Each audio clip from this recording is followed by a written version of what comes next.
बहुत समय पहले किसी राज्य में तारा नाम की एक राजकुमारी रहती थी। तारा की मां के स्वर्गवास के बाद उसके पिता ने चमेली नाम की औरत से दूसरी शादी कर ली थी। चमेली बहुत ही दुष्ट और मतलबी औरत थी। वह पूरे राज्य पर कब्जा करना चाहती थी। फिर एक दिन चालाकी से चमेली राजा को जहर खिलाकर उसकी हत्या कर देती है। राजा के मरते ही चमेली राजगद्दी पर बैठकर वहां की रानी बन जाती है। उसके बाद चमेली राजकुमारी तारा पर तरह तरह के अत्याचार करना शुरू कर देती है। फिर एक दिन राजकुमारी तारा नए कपड़े और गहने पहनकर कहीं जा रही थी। तभी चमेली उसे रोक लेती है। क्यों रे तारा, इस तरह बंठन कर कहाँ जा रही है? माँ, आज मैं अपनी सहेलियों के साथ नगर में घूमने जा रही हूँ। कोई जरूरत नहीं है बाहर जाने की, महल में बहुत सारा काम पड़ा है। चल अब ये सुंदर कपड़े और महंगे गहने उतार और इन पुराने कपड़ों को पहन ले। यह कहते हुए तारा चमेली के सामने फटे पुराने कपड़े फेंक देती है। ये तुम कैसी बातें कर रही हो माँ? मैं यहाँ की राजकुमारी हूँ। मैं ये फटे पुराने कपड़े नहीं पहनने वाली। राजकुमारी तारा के इतना कहते ही चमेली डंडे से उसकी पिटाई करने लगती है। आज से तू इस महल की राजकुमारी नहीं बल्कि नौकरानी बनकर रहेगी। चल सीधी तरह इन फटे पुराने कपड़ों को पहनकर पूरे महल की साफ सफाई कर, वरना मैं तेरी टांगे तोड़ दूंगी। समझ गई ना? चमेली से मार खाकर राजकुमारी तारा घबरा जाती है और चुपचाप चमेली की सारी बातें मान लेती है। उस दिन से चमेली पूरी तरह राजकुमारी तारा को एक नौकरानी बनाकर उससे महल के सारे काम करवाने लगती है। फिर एक दिन, सुन रे तारा की बच्ची, आज महल में पानी नहीं आया, इसलिए मेरे सारे कपड़े ले जा। पास के गांव में जो कुआं मौजूद है वहां जाकर धो ले। और हाँ, मेरे कपड़े अच्छी तरह धोना। अगर इनमें जरा भी दाग रहा तो मैं तुझे नहीं छोड़ूंगी। उसके बाद बेचारी तारा चमेली के सारे कपड़े लेकर पास के गांव में पहुंच जाती है और कुएं के पास जाकर उन कपड़ों को धोना शुरू कर देती है। हे भगवान, मुझे किन कर्मों की सजा मिल रही है? काश मेरे माता पिता जिंदा होते तो आज मुझे ये दिन नहीं देखना पड़ता। तभी वहां से गुजर रहे एक राजकुमार की नजर तारा पर पड़ती है। राजकुमार तारा से बहुत प्रेम करता था। अचानक तारा को नौकरानी की तरह काम करते देख राजकुमार को बहुत बुरा लगता है। क्या हुआ तारा, तुम इस तरह नौकरानी बनकर क्यों काम कर रही हो? आखिर बात क्या है? क्या बताऊं सुधाकर, मेरी सौतेली माँ ने मेरा जीना हराम कर रखा है। उसने मेरे सारे सुख चैन छीन लिए और मुझसे नौकरानी की तरह काम करवाती है। ये तो बहुत बुरा हुआ। लगता है तुम्हारी दुष्ट सौतेली माँ की अकल ठिकाने लगानी ही पड़ेगी। तुम फिक्र मत करो तारा, मैं सब कुछ ठीक कर दूंगा। फिर अगले दिन राजकुमार मदद के लिए अपने दोस्त जादूगर के पास जाता है। सुनो दोस्त, मैं बहुत परेशान हूँ और तुम्हारे पास मदद मांगने आया हूँ। मैंने सुना है कि चांद से तुम्हारी अच्छी दोस्ती है और वह हमेशा तुम्हारी सहायता करता है। मुझे एक बार चांद तक पहुंचा दो। मैं अपनी सारी परेशानी बताकर चांद से मदद मांगना चाहता हूँ। हाँ, चिंता मत करो दोस्त, मैं आज रात को ही तुम्हें चांद के पास पहुंचा दूंगा। तुम ठीक रात 11 बजे मेरे पास आ जाना। फिर रात के 11 बजते ही राजकुमार जादूगर के घर पहुंच जाता है। जादूगर राजकुमार को छत पर ले जाता है और उसे अपनी जादुई बिल्ली के ऊपर बैठने के लिए कहता है। चलो दोस्त, अब इस जादुई बिल्ली के ऊपर बैठ जाओ। ये बिल्ली तुम्हें चांद के पास ले जाएगी। और हाँ, मेरा ये खत ले जाकर चांद को दिखा देना। इसमें मैंने सब कुछ लिख दिया है। इसे पढ़ते ही चांद तुम्हारी हर बात मानने को तैयार हो जाएगा। फिर खत लेकर राजकुमार बिल्ली के ऊपर बैठ जाता है।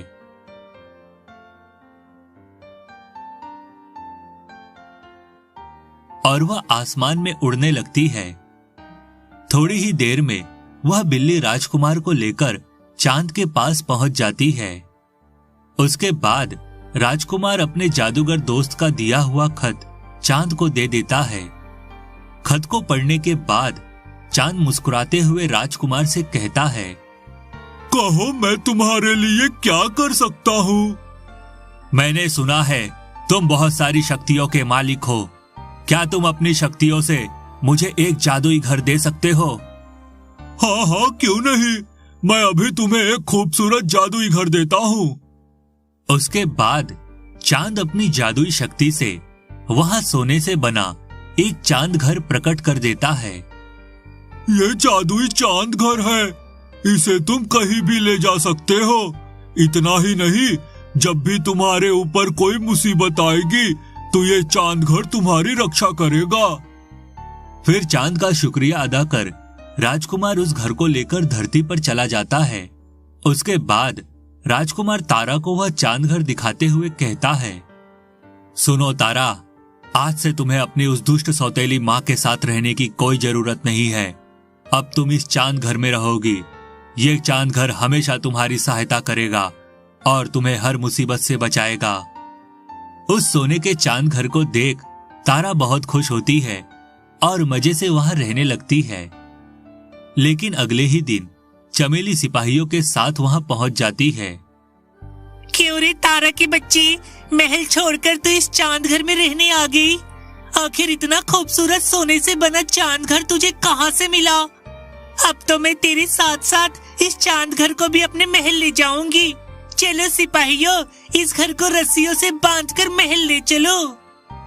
तभी वहां राजकुमार आ जाता है। देख चमेली, मैं तेरे बारे में सब कुछ जानता हूँ। तू एक नंबर की लालची और धोखेबाज औरत है। अगर तू अपनी जान की सलामती चाहती है तो इसी वक्त यहाँ से भाग जा, वरना तुझे बहुत कड़ी सजा मिलेगी। लेकिन चमेली राजकुमार की एक नहीं सुनती। अरे चाचा, बड़ा आया मुझे डराने वाला। मैं तेरी इन धमकियों से नहीं डरती। तभी चमेली सिपाहियों से कहती है, अरे तुम लोग खड़ी खड़ी मेरा मुंह क्या देख रहे हो? चलो जल्दी से इस चांद घर को रस्सी से बांधकर महल में ले चलो। लेकिन तभी उस चांद घर से दो बड़े बंदर बाहर निकलकर चमेली और उसके सिपाहियों की पिटाई करने लगते हैं। बंदरों की मार खाकर सारे सिपाही घबराकर वहां से भाग निकलते हैं। दूसरी तरफ चमेली घायल होकर जोर जोर से रोने लगती है। हाय, मर गई रे। इन बंदरों ने तो मेरी हड्डी तोड़ दी। कोई बचाओ। फिर चमेली वहां से भागने की कोशिश करती है, लेकिन वह दोनों बंदर चमेली को रस्सियों से बांधकर हवा में उड़ाते हुए चांद के पास ले जाते हैं। एक दिन राजू जंगल से लकड़ियां काटकर घर लौट रहा था कि तभी रास्ते में उसे एक आदमी दिखाई देता है जो गर्दन तक जमीन में दबा हुआ था और एक शेर उसके सामने खड़ा था। अरे कोई बचाओ मुझे, वरना ये शेर मुझे मारकर खा जाएगा। अरे कोई तो मेरी मदद करो। अरे नहीं, इस आदमी की जान खतरे में है। मुझे फौरन इसे बचाना होगा। इतना कहकर राजू अपनी कुल्हाड़ी से शेर के ऊपर हमला कर देता है। राजू बहुत बहादुर था। उसकी बहादुरी देखकर शेर घबरा के वहां से भाग निकलता है। उसके बाद राजू उस आदमी को जमीन से बाहर निकाल लेता है। मेरी मदद करने के लिए तुम्हारा बहुत बहुत शुक्रिया नौजवान। राजू देखता है कि वह आदमी एक बौना था जिसका शरीर बहुत ही छोटा था। अरे तुम कौन हो? तुम्हारे जितना छोटा आदमी तो मैंने आज तक नहीं देखा। तुम इस जंगल में क्या कर रहे हो? मैं यहाँ से दूर पहाड़ी के ऊपर रहता हूँ। मैं इस जंगल से फल तोड़ने आया था, लेकिन तभी अचानक शेर ने मुझ पर हमला कर दिया। अगर तुम सही वक्त पर नहीं आते तो वह शेर मुझे मारकर खा जाता। देखो, तुमने मेरी जान बचाई है, इसीलिए मैं तुम्हें कुछ देना चाहता हूँ। चलो मेरे साथ। उसके बाद वह बौना आदमी राजू को अपने घर ले जाता है। उस आदमी का घर बहुत ही सुंदर था। वहाँ तरह तरह की जादुई चीजें मौजूद थी। यह सब देख राजू हैरान हो जाता है। सुनो भाई, क्या तुम कोई जादूगर हो? तुम्हारे घर पर तो एक से बढ़कर एक चीजें मौजूद है। हाँ, तुमने सही समझा। मैं एक जादूगर हूँ। उसके बाद वह बौना राजू को 2 मटके देते हुए कहता है, इन दोनों मटकों के अंदर 2 जादुई चांद मौजूद है। एक चांद सोने का है और एक चांद चांदी का। तुम इन दोनों मटकों को अपने घर के सामने ले जाकर फोड़ देना। उसके बाद इसके अंदर मौजूद चांद बाहर निकलकर तुम्हारे घर के ऊपर हवा में तैरने लगेंगे और रोज रात को उनसे सोने और चांदी के सिक्कों की बारिश होगी। यह सुनकर राजू खुश हो जाता है। उसके बाद राजू दोनों मटकों को लेकर अपने गांव चला जाता है। फिर अपने घर के सामने पहुंचते ही राजू दोनों मटकों को जमीन पर पटक देता है और अगले ही पल दोनों चांद राजू के घर के ऊपर हवा में तैरने लगते हैं। अरे वाह, ये सोने और चांदी के चांद की चमक तो बहुत ही जोरदार है। आसपास कितनी रोशनी हो गई। फिर राजू रात होने का इंतजार करने लगता है। रात होते ही दोनों चांद से ढेर सारे सोने और चांदी के सिक्के बरसने लगते हैं। यह देख राजू की खुशी का ठिकाना नहीं रहता और वह जल्दी से सारे सिक्के समेटकर अपने घर के अंदर रख लेता है। इस तरह कुछ ही दिनों में राजू बहुत अमीर बन जाता है। फिर एक दिन राजू कहीं जा रहा था, तभी उसे खेत के किनारे कुछ किसान रोते हुए दिखाई देते हैं। वह सभी किसान बहुत दुखी थे और फूट फूट कर रो रहे थे। राजू उनके रोने का कारण जानने के लिए उनके पास पहुंच जाता है। अरे क्या हुआ? आप लोग इस तरह क्यों रो रहे हो? आखिर बात क्या है? क्या बताए बेटा, पिछले कई दिनों से बारिश नहीं हुई। अगर इसी तरह चलता रहा तो हम फसल नहीं उगा पाएंगे। दूसरी तरफ हम लोगों पर साहूकार का बहुत बड़ा कर्ज है। अगर हमने फसल नहीं उगाई तो हम साहूकार का कर्ज नहीं चुका पाएंगे और साहूकार अपना कर्ज वसूलने के लिए हमारे खेत और घर पर कब्जा कर लेगा। किसानों की बात सुनकर राजू को बहुत बुरा लगता है और वह उनकी मदद करने का फैसला कर लेता है। उसके बाद राजू अपने घर से ढेर सारे सोने के सिक्के लाकर उन किसानों में बांट देता है। इन सोने के सिक्कों को बेचकर आप लोगों को ढेर सारे पैसे मिल जाएंगे। उसके बाद आप लोग साहूकार का सारा कर्ज आसानी से चुका सकते हैं। अब आप लोगों को कभी कोई तकलीफ नहीं होगी।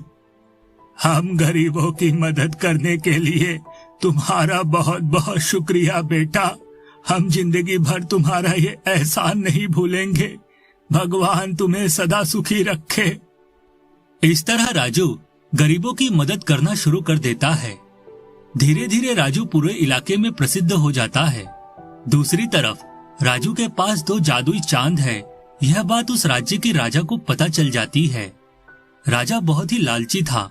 वह फौरन राजू के दोनों चांद को छीनकर अपने महल में लाने का फैसला कर लेता है। फिर अगले दिन राजा अपने ढेर सारे सिपाहियों को लेकर राजू के घर पहुंच जाता है। सुन लड़के, ये दोनों जादुई चांद मुझे दे दे। मैं इन्हें अपने महल ले जाना चाहता हूँ। नहीं नहीं, मैं अपने जादुई चांद तुम्हें कभी नहीं दूंगा। मैं अच्छी तरह जानता हूँ तुम एक नंबर के लालची और बेईमान राजा हो।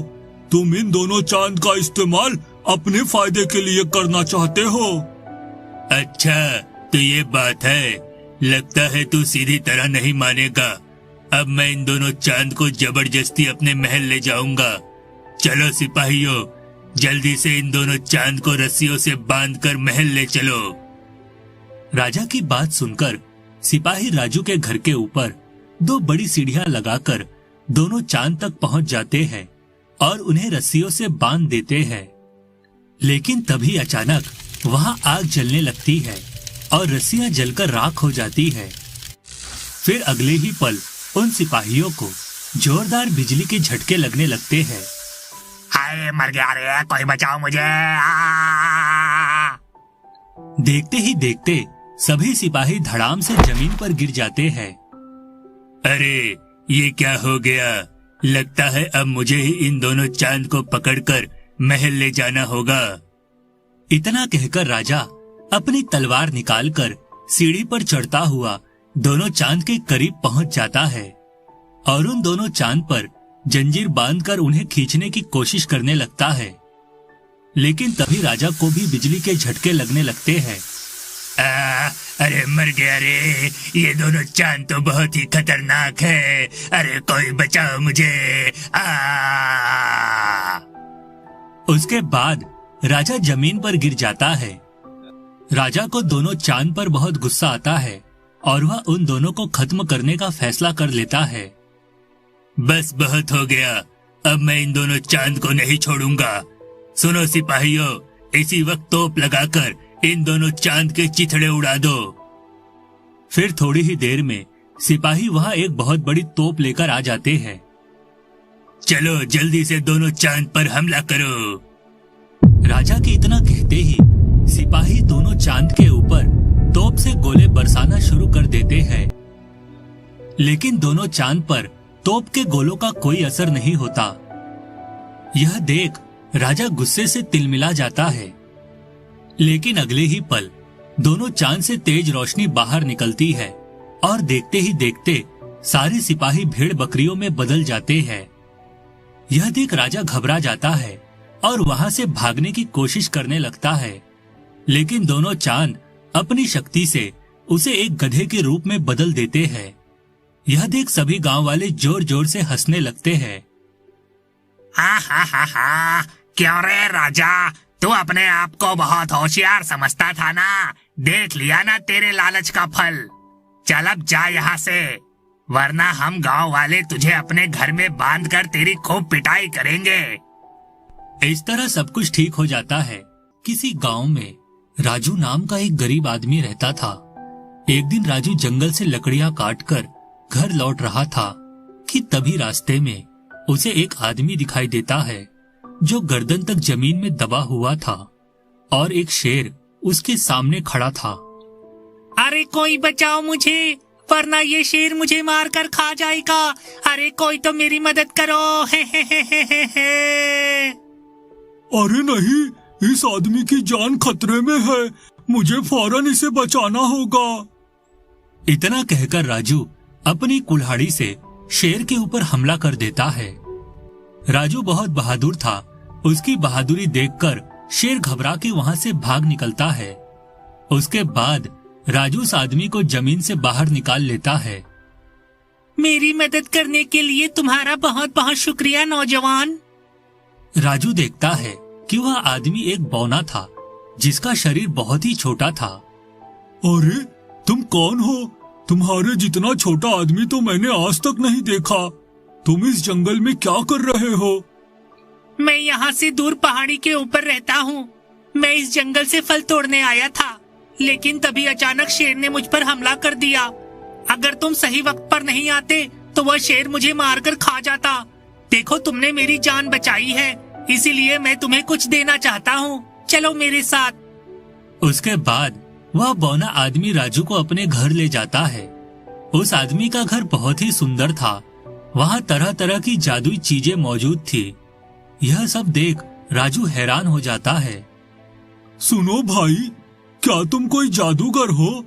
तुम्हारे घर पर तो एक से बढ़कर एक चीजें मौजूद है। हाँ, तुमने सही समझा, मैं एक जादूगर हूँ। उसके बाद वह बौना राजू को 2 मटके देते हुए कहता है, इन दोनों मटकों के अंदर 2 जादुई चांद मौजूद है। एक चांद सोने का है और एक चांद चांदी का। तुम इन दोनों मटकों को अपने घर के सामने ले जाकर फोड़ देना। उसके बाद इसके अंदर मौजूद चांद बाहर निकलकर तुम्हारे घर के ऊपर हवा में तैरने लगेंगे और रोज रात को उनसे सोने और चांदी के सिक्कों की बारिश होगी। यह सुनकर राजू खुश हो जाता है। उसके बाद राजू दोनों मटकों को लेकर अपने गांव चला जाता है। फिर अपने घर के सामने पहुंचते ही राजू दोनों मटकों को जमीन पर पटक देता है और अगले ही पल दोनों चांद राजू के घर के ऊपर हवा में तैरने लगते हैं। अरे वाह, ये सोने और चांदी के चांद की चमक तो बहुत ही जोरदार है। आसपास कितनी रोशनी हो गई।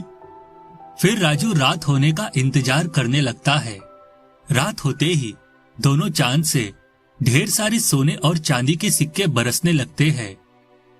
यह देख राजू की खुशी का ठिकाना नहीं रहता। और वह जल्दी से सारे सिक्के समेटकर अपने घर के अंदर रख लेता है। इस तरह कुछ ही दिनों में राजू बहुत अमीर बन जाता है। फिर एक दिन राजू कहीं जा रहा था, तभी उसे खेत के किनारे कुछ किसान रोते हुए दिखाई देते हैं। वह सभी किसान बहुत दुखी थे और फूट फूट कर रो रहे थे। राजू उनके रोने का कारण जानने के लिए उनके पास पहुंच जाता है। अरे क्या हुआ? आप लोग इस तरह क्यों रो रहे हो? आखिर बात क्या है? क्या बताए बेटा, पिछले कई दिनों से बारिश नहीं हुई। अगर इसी तरह चलता रहा तो हम फसल नहीं उगा पाएंगे। दूसरी तरफ हम लोगों पर साहूकार का बहुत बड़ा कर्ज है। अगर हमने फसल नहीं उगाई तो हम साहूकार का कर्ज नहीं चुका पाएंगे और साहूकार अपना कर्ज वसूलने के लिए हमारे खेत और घर पर कब्जा कर लेगा। किसानों की बात सुनकर राजू को बहुत बुरा लगता है और वह उनकी मदद करने का फैसला कर लेता है। उसके बाद राजू अपने घर से ढेर सारे सोने के सिक्के लाकर उन किसानों में बांट देता है।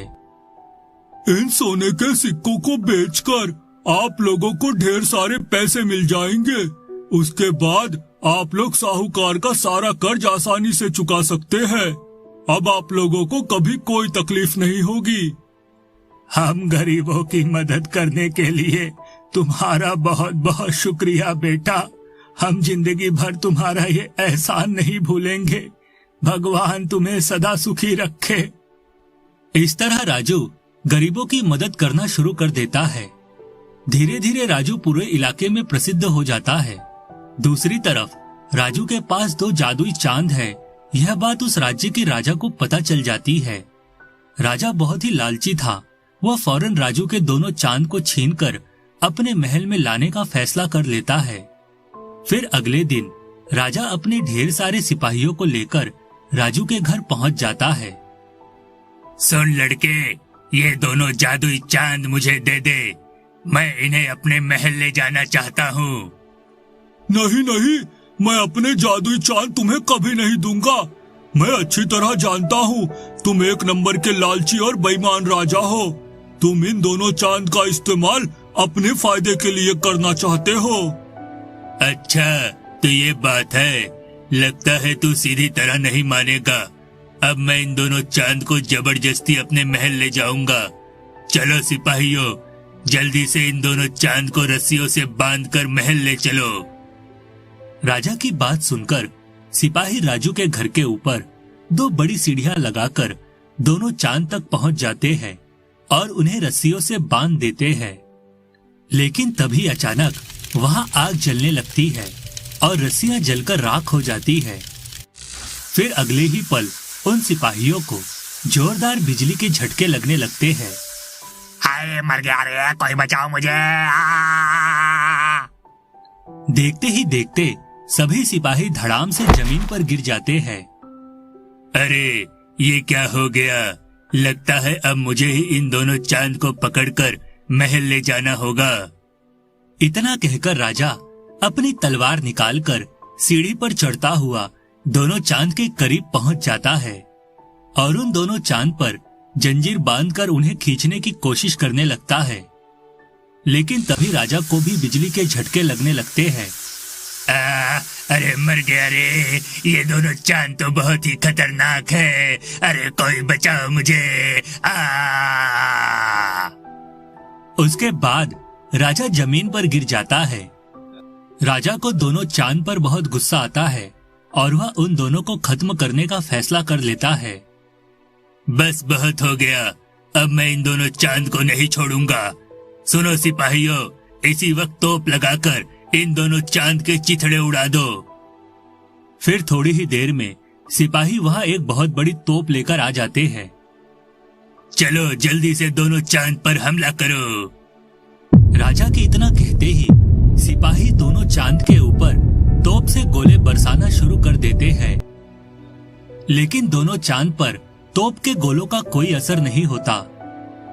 यह देख राजा गुस्से से तिलमिला जाता है। लेकिन अगले ही पल दोनों चांद से तेज रोशनी बाहर निकलती है और देखते ही देखते सारे सिपाही भेड़ बकरियों में बदल जाते हैं।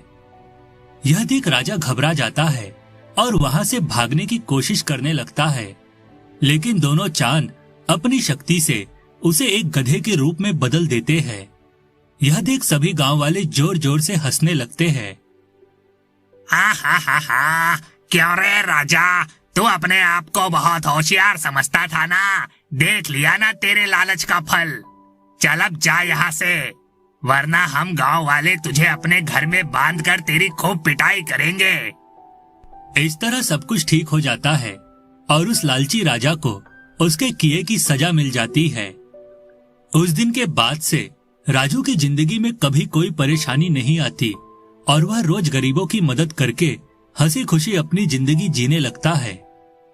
इस कहानी से हमें यह सीख मिलती है कि लालच में पड़कर मासूमों पर अत्याचार करना बुरी बात है। हमें कभी भी ऐसा नहीं करना चाहिए, बल्कि इसके उलट हमें हमेशा गरीब और लाचार लोगों की मदद करनी चाहिए।